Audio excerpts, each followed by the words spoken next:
Top quality और consistent performance के लिए सिर्फ सिल्वर पंप नाम याद रखना। ગુજરાતની ધરતી પર શરૂ થયેલ એક ફેક્ટરીથી આજે ઇન્ડિયાની ઇલેક્ટ્રિકલ ઇકોસિસ્ટમમાં મહત્વપૂર્ણ નામ બનાવ્યું છે, જેનું નામ છે વિદ્યા વાયર્સ, જેના મેનેજમેન્ટ સાથે આજે આપણે વાત કરવા જઈ રહ્યા છે. સર, સ્વાગત છે આપ સૌનું. અને સૌથી પહેલાં તો સર, મારો ક્વેશ્ચન તમને એ જ છે કે અત્યારે હાલ કંપની માટે જે મેઇન ચેલેન્જીસ હોય છે, જે રીતે રો મટીરિયલ, પ્રાઇસિંગ અને ક્વોલિટી. તો રો મટીરિયલ જે મેઇન જે કોપર છે કે જેની બહુ જ ફ્લક્ચ્યુએશન થતું હોય છે પ્રાઇસમાં, તો કંપની એ ફ્લક્ચ્યુએશનને કઈ રીતે મેનેજ કરે છે? અને બીજી વસ્તુ કે ક્વોલિટી અને પ્રાઇસ બંનેને મેન્ટેન કઈ રીતે રાખે છે સર?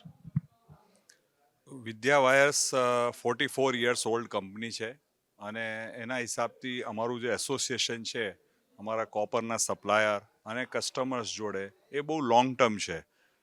એ શોર્ટ ટર્મ જેવું નથી કે ભાઈ આજે છે ને કાલે નથી. We have more than 94% retention with our customer base. તો એમ કહીશ કે હવે જે કોપરની પ્રાઇસની જે ફ્લક્ચ્યુએશનની વાત કરીએ તો કોપર પ્રાઇસમાં અમારી પ્રાઇઝિંગ બધી લંડન મેટલ એક્સચેન્જ પ્રાઇસના ઉપર બેઝડ હોય છે. તો જેમાં જ્યારે પણ કોઈ કસ્ટમરની રિક્વાયરમેન્ટ હોય છે કે ભાઈ કોપર એને એટલે પરચેસ કરવું છે તો એને પહેલાં અમારાથી પ્રાઇસ હેજ કરવી પડે છે. કહેવાનો મતલબ એને ઇન્ટેન્શન આપવું પડે છે કે મારે આટલી ક્વોન્ટિટી કે આજની એલએમઈના ઉપરમાં આટલું ક્વોન્ટિટી બુક કરવું છે. તો અમે પણ સેમ રીતે અમારા સપ્લાયર જોડે પણ એ જ ભાવમાં એ જ ક્વોન્ટિટી બુક કરી લઈએ છીએ. એનાથી કોપરની પ્રાઇસની જે પણ વોલેટિલિટી છે એનું કોઈ ઇમ્પેક્ટ અમારા ઉપર આવતું નથી. સિમિલરલી એક્સચેન્જ પ્રાઇસ પણ બહુ વોલેટાઇલ છે. તો એનું પણ સિમિલર જેમ કોપરની એલએમઈ કરવામાં આવે છે એવી રીતે એક્સચેન્જ પ્રાઇસ પણ બુક કરવામાં આવે છે. તો એના હિસાબથી જે પણ વોલેટિલિટી છે કોપર અને એક્સચેન્જમાં એનું કોઈ ઇમ્પેક્ટ આપણી કંપનીની સેલ્સના પ્રાઇસના ઉપરમાં આવતું નથી. એટલે કોપર વધે કે ઘટે એનાથી કોઈ સંદર્ભ નથી આપણું. અને સર, અત્યારે ઈવી મોટર્સ અને રિન્યુએબલ એનર્જી બહુ જ ઝડપથી ગ્રો કરી રહ્યું છે. તો અત્યારે હાલ કંપનીનો કેટલો માર્કેટ શેર એમ છે, અને આગળ જતા કેટલું ઝડપથી તેઓ માર્કેટને કેપ્ચર કરવાનો પ્લાન કરી રહ્યા છે? ઈવી અને ઓટોમોટિવ અને રિન્યુએબલ આ એવા સેગમેન્ટ છે જે ઇન્ડિયાની નવી ગ્રોથ સ્ટોરી બનાવી રહી છે કે જેમાં ઇલેક્ટ્રિસિટીનું કન્ઝમ્પશન મેજર છે. તો આખી જે વેલ્યુ ચેન છે ઇલેક્ટ્રિસિટીની એમાં કોપર ક્યાંક ને ક્યાંક જાય છે.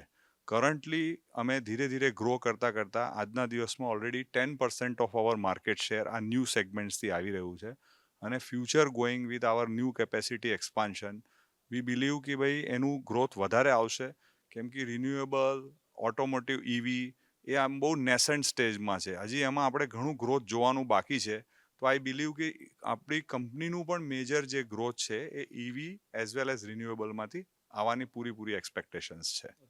And sir, one last question કે કંપનીને અત્યારે લાસ્ટ જો થોડા વર્ષોમાં જોઈએ તો વર્કિંગ કેપિટલ બહુ જ સરસ ઇમ્પ્રુવમેન્ટ થઈ છે. તો specific inventory days, receivable days, payable ડેઝમાં એવી શું ખાસ સ્ટ્રેટેજી તમે વાપરી કંપનીએ કે જેના કારણે એટલું સારું ઇમ્પ્રુવમેન્ટ જોવા મળ્યું છે? અને આવનારા દિવસોમાં વર્કિંગ કેપિટલમાં 10% ઓપ્ટિમાઇઝેશન માટે કોઈ ક્લિયર રોડમેપ?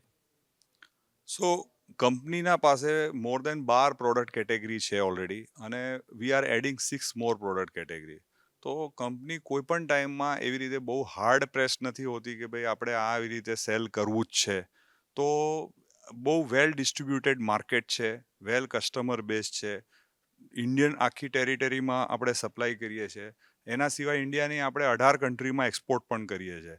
તો એના ચાલતે કંપનીના ઉપરમાં કોઈ પણ ટાઈમમાં એવું પ્રેશર નથી હોતું કે ભાઈ આપણે હાર્ડ સેલ કરવું છે. એના લીધે આપણી ટીમ એવી સારી રીતે એને મેનેજ કરે છે કે આપણી જે ઇન્વેન્ટરી કંટ્રોલ છે એ પણ સારું રહે છે અને જે રિસીવેબલ્સ છે એ પણ બહુ વેલ મેનેજ છે. એના લીધે આપણે જોઈ શકીએ કે આપણા પિયર્સની કમ્પેરિઝનમાં we are very much better place. અને કંપનીનું આ જે 40 યર્સનું એક્સપિરિયન્સ છે અને ફ્યુચરમાં પણ આપણે આ જ પેટર્નથી આને પ્રોપર રીતે મેનેજ કરવા માંગીએ છીએ. Wish you all the best for the IPO sir. Thank you.